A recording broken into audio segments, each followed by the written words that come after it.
Si Stephen, si Andre, at si ako.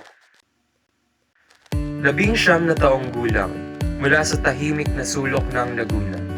Mag-isang nakipagsapalaran sa balakid ng Maynila.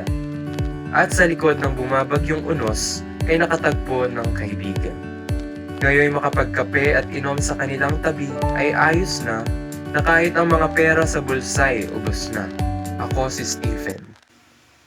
12 taong gulang, isang mahusay na mag-aaral.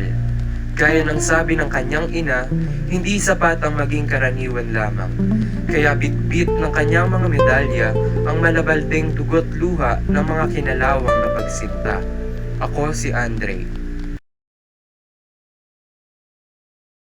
7-8 gulang. Sa likod ng mga pantaklob na katauhan ay isang batang umiiyak. Naghihintay na siya naman ang mapunan, hindi ang mga magulang, mga kaibigan o ang mga responsibilidad na kumulong sa aking mga pangarap. Dahil ako ay isang munting batang, gusto lang na ako muna. Ako muna. Yan ang tunay na ako.